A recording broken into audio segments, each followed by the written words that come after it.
Hi ಎಲ್ರಿಗೂ ನಮಸ್ಕಾರ. Welcome back to my YouTube channel Kavya Gowda Kannada vlogs. ಎಲ್ಲರೂ ಹೇಗಿದ್ದೀರಾ? ನಾನಂತೂ ತುಂಬ ಚೆನ್ನಾಗಿದ್ದೀನಿ, ನೀವು ಚೆನ್ನಾಗಿದ್ದೀರಾ ಅಂತ ಅಂದ್ಕೊಂಡಿದ್ದೀನಿ. 1 ಇಯರ್ ಆಗಿತ್ತು ನಾನು ವೀಡಿಯೋಸ್ ಪೋಸ್ಟ್ ಮಾಡೋದನ್ನು ಸ್ಟಾಪ್ ಮಾಡಿ. ಗೊತ್ತೇ ಇರುತ್ತೆ ಫ್ಯಾಮಿಲಿಲಿ ಇವಾಗ ನಾವು ಏನಾದರೂ ಒಂದು ಮಾಡ್ತಿದ್ದೀವಿ ಅಂತ ಅಂದರೆ ನಿನ್ನ ಕೈಲಾಗುತ್ತೆ ಮಾಡು ಅಂತ ಹೇಳೋರಿಗಿಂತ ನಿನ್ನ ಕೈಲಿ ಏನಾಗುತ್ತೆ ಅದೆಲ್ಲ ಆಗಲ್ಲ, ಅದು ಬೇಡ, ಇದೆಲ್ಲ ನಮಗಲ್ಲ, ನಮ್ಮ ಮನೆಗಲ್ಲ, ಈ ಥರ ಇದೆಲ್ಲ ನಾವು ಮಾಡಬಾರ್ದು ಅನ್ನೋ ಮಾತುಗಳೇ ನಾನು ತುಂಬ ಕೇಳಿದ್ದೀನಿ. ಅದರಿಂದ ಸ್ವಲ್ಪ ನನಗೂ ಹರ್ಟ್ ಆಯಿತು. ಅದಕ್ಕೋಸ್ಕರ ನಾನು ವೀಡಿಯೋಸ್ ಮಾಡೋದನ್ನೆಲ್ಲ ಸ್ಟಾಪ್ ಮಾಡಿದ್ದೆ. ಮತ್ತೆ ನಾನು ಯೂಟ್ಯೂಬ್ ಜರ್ನಿನ ಸ್ಟಾರ್ಟ್ ಮಾಡಬೇಕು ಅಂತ ಅಂದ್ಕೊಂಡಿದ್ದೀನಿ. ಲಾಸ್ಟ್ ಟೈಮ್ ನೀವೆಲ್ಲ ಯಾವ ಥರ ಸಪೋರ್ಟ್ ಮಾಡಿದ್ರಿ, ಇನ್ನು ಮುಂದೆನೂ ಅದೇ ಥರ ಸಪೋರ್ಟ್ ಮಾಡಿ ಅಂತ ಕೇಳ್ಕೊತೀನಿ.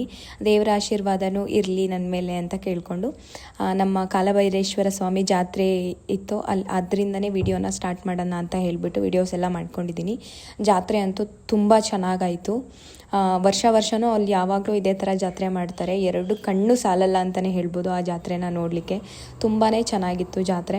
ಅದಾದಮೇಲೆ ಎಲ್ಲ ಮಂಗಳವಾರ ತೇರಿತ್ತು, ಅದನ್ನೆಲ್ಲ ಮುಗಿಸ್ಕೊಂಡು ನೆಕ್ಸ್ಟು ನಾವು ನಮ್ಮ ಆಂಟಿ ಮನೆಗೆ ಬಂದ್ವಿ.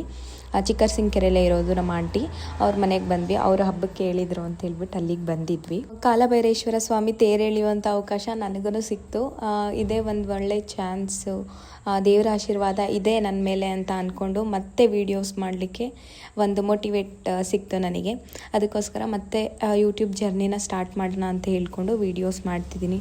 ನಿಮ್ಮ ಸಪೋರ್ಟ್ ಅಂತೂ ನನಗೆ ತುಂಬಾ ಇಂಪಾರ್ಟೆಂಟ್ ಆಗುತ್ತೆ.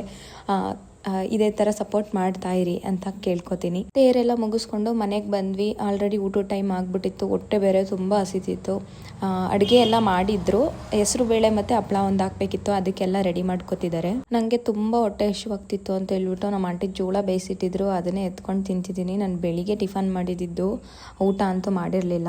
ಸೌದೆ ಒಲೆ ಊಟ ಎಷ್ಟು ರುಚಿಯಾಗಿರುತ್ತೆ ಅಂತ ಅಂದರೆ, ಈಗಲೂ ನಮ್ಮ ಅಜ್ಜಿ ಮನೆ, ನಮ್ಮ ಆಂಟಿ ಮನೆಗಳಲ್ಲೆಲ್ಲ ಸೌದೆ ಒಲೆಯಲ್ಲೇ ಅಡುಗೆ ಮಾಡ್ಕೊಂಡು ಊಟ ಮಾಡ್ತಾರೆ.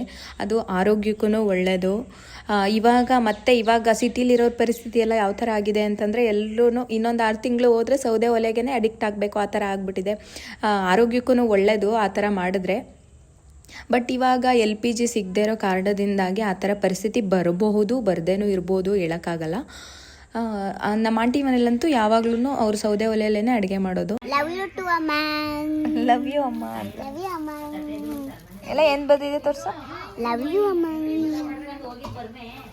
ನನ್ನ ಮಗಳು ಅದು ಮ್ಯಾಜಿಕಲ್ ಬೋರ್ಡು ಅದು ಜಾತ್ರೆಯಲ್ಲಿ ತೆಗೆಸ್ಕೊಂಡು ಬಂದುಬಿಟ್ಟು ಅಮ್ಮ ಐ ಲವ್ ಯು ಅಂತ ಬರ್ಕೊಂಡು ಆಟಾಡ್ತಿದ್ದಾಳೆ. ನಂಗಂತೂ ತುಂಬ ಖುಷಿ ಆಯಿತು.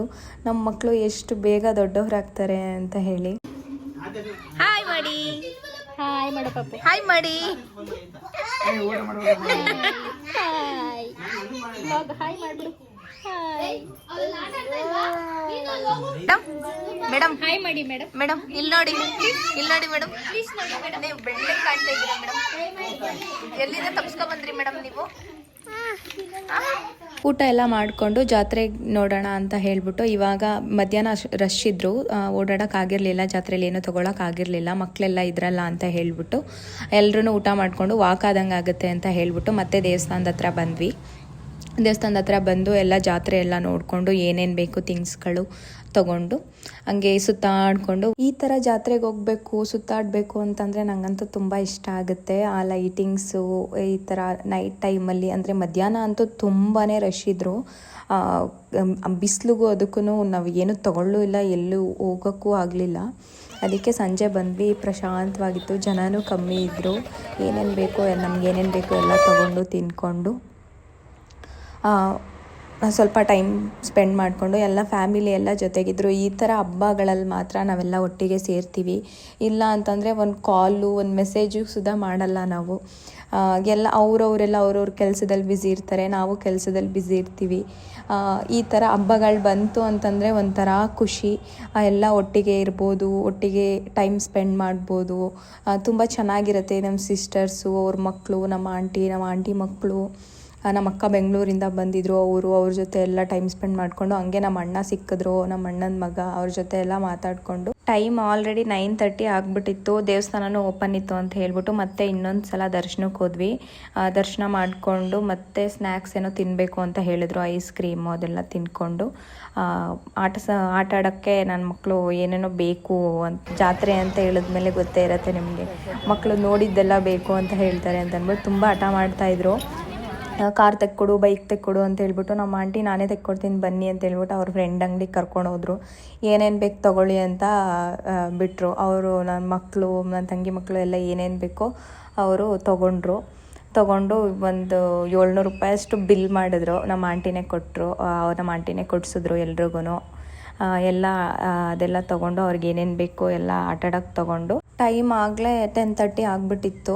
ಎಲ್ಲ ಅವ್ರಿಗೆ ಏನೇನು ಬೇಕೋ ಎಲ್ಲ ತೊಗೊಂಡ್ರು. ಸಿಗುವ ಮತ್ತೆ ಅಂತ ಹೇಳ್ತಾ ಈ ನನ್ನ ಪುಟಾಣಿ ವ್ಲಾಗ್ನ ಇಲ್ಲಿಗೆ ಎಂಡ್ ಮಾಡ್ತಿದ್ದೀನಿ. ಪ್ಲೀಸ್ ನನ್ನ ಚಾನಲ್ನ ಸಬ್ಸ್ಕ್ರೈಬ್ ಮಾಡ್ಕೊಳ್ಳಿ, ಲೈಕ್, ಶೇರ್, ಕಮೆಂಟ್ ಎಲ್ಲ ಮಾಡಿ. ಏನಾದರೂ ತಪ್ಪಿದರೆ ಕಮೆಂಟಲ್ಲಿ ತಿಳಿಸಿ, ನಾನು ಅದನ್ನು ಕರೆಕ್ಟ್ ಮಾಡ್ಕೋತೀನಿ ಅಂತ ಕೇಳ್ಕೊತಾ. ನಿಮ್ಮ ಸಪೋರ್ಟ್ ನನಗೆ ತುಂಬ ಮುಖ್ಯ. ಇದೇ ಥರ ಸಪೋರ್ಟ್ ಮಾಡ್ತಾಯಿರಿ. ಪ್ಲೀಸ್ ನನ್ನ ಚಾನಲ್ನ ಸಬ್ಸ್ಕ್ರೈಬ್ ಮಾಡ್ಕೊಳ್ಳಿ, ಇದೇ ಥರ ಸಪೋರ್ಟ್ ಮಾಡ್ತಾಯಿರಿ. ಸಿಗುವ ಮತ್ತೆ ನೆಕ್ಸ್ಟ್ ವ್ಲಾಗಲ್ಲಿ. Thank you so much.